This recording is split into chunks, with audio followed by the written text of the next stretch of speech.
Hi everybody, we're here with an Australian Labradoodle litter update.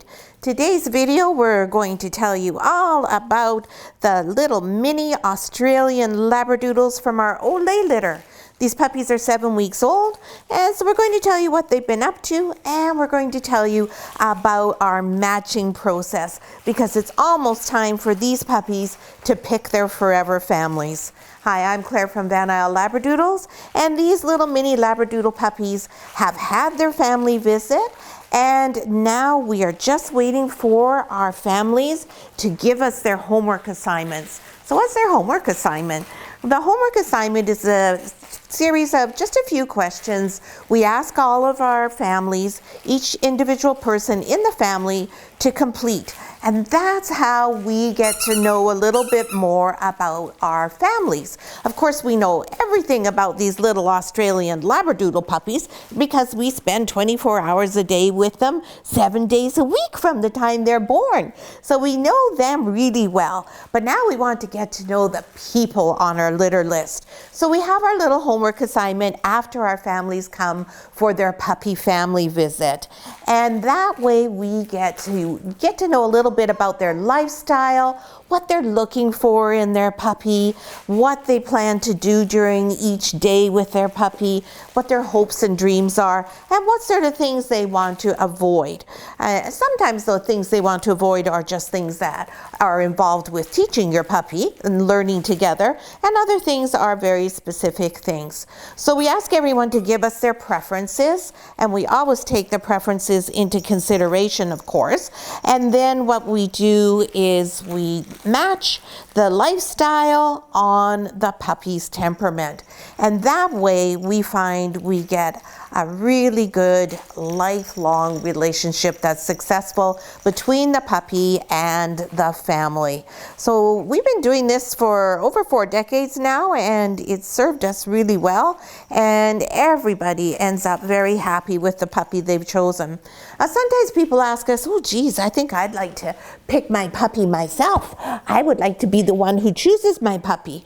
And then they come for their puppy family visit. And what's involved in that? Well, everybody comes to our home. We all sit on the floor together with all the puppies, and everyone gets to spend an hour or however long the puppies stay awake playing, getting to know them, spending time with them, and just enjoying them. That gives us a really good opportunity to watch the puppies and how they interact with everybody, because then we have everything from children to seniors. We see which puppies gravitate to which situation more, and we also see how our families are interacting with puppies. So we make notes on all of that, of course, and that all forms part of the process because we have so much information on each puppy when we do our assessments.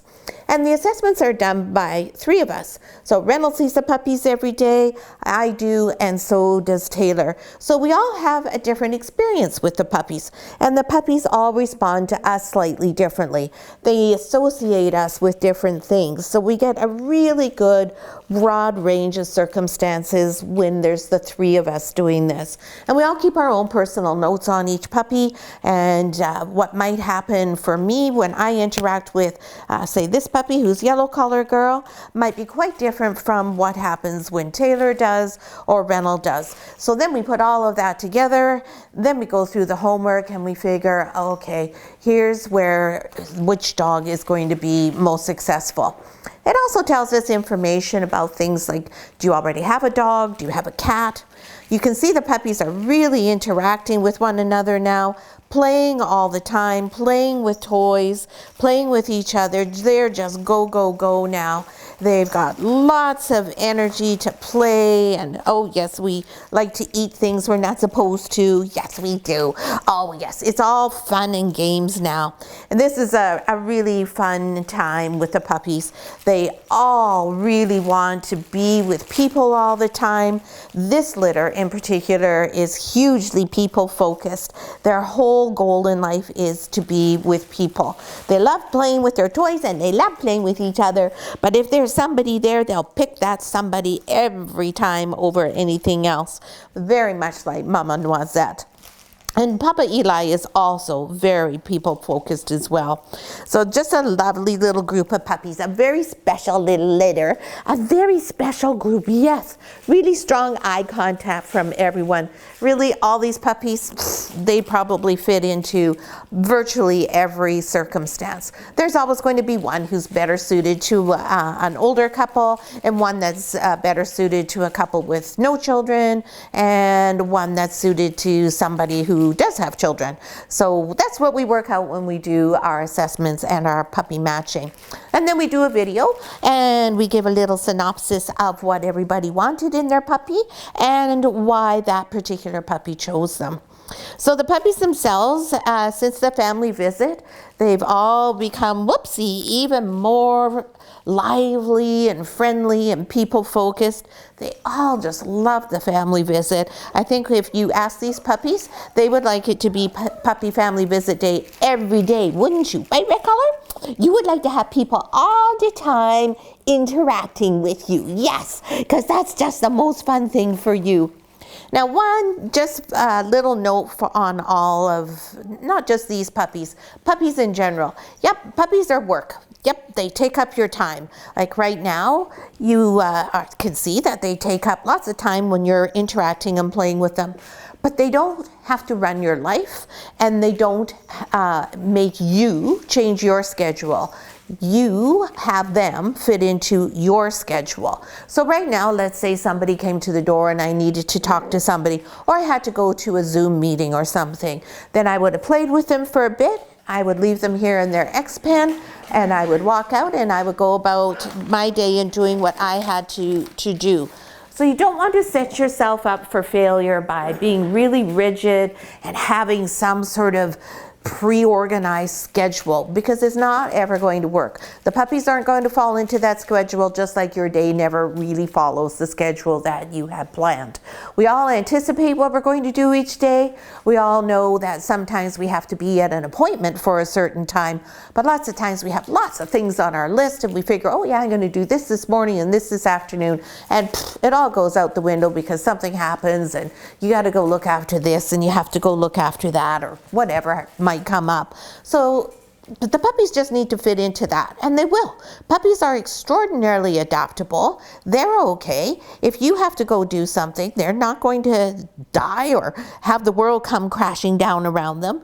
Yeah, you can't spend the whole day ignoring them, obviously, and who would want to, because they're just so much fun to be around. But also, don't let yourself get overwhelmed and think that all of their needs are 24/7 and that's all that you can do is be a puppy raiser. Have fun. That's what your puppy is all about.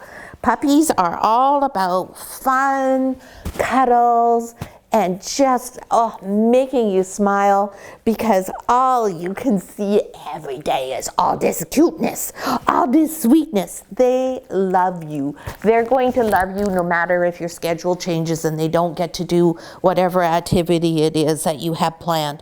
Not to worry. Nobody's there to be the puppy police. No, nobody's there to be the puppy police. Just be kind, be considerate, love your dog, and have fun. Those are the main things. Lots of stuff that we tell you, and sometimes people just get a little too bogged down in the details and worry about every single thing and whether they're doing the right thing for their puppy and bringing them up the right way. Don't stress, it'll all be fine. Yeah, it's all gonna be fine because you're so smart you can figure it all out yourself. Yes, you can. So that's all the words of advice we have for everyone. Everyone's had all our videos learning how to get ready, how to feed their puppy. We'll have a Zoom question and answer period where we'll go into more details about nutrition. The puppies are all in Head Start, which is fantastic. They all are doing quite nicely in their crates, and off we go. That's where we start, is their crate training. And then once we've got the allocation done, then we start on name recognition, car rides, socialization. Ow, ow, you're biting me. Starting to teach them not to bite us anymore. And then leash walks, exposure to cats and kids, and whatever else people have asked us to do with their puppy. So it's going to be a really fun time. Lots of things going on with these puppies. And we'll give you an update on their weights here before they eat the page.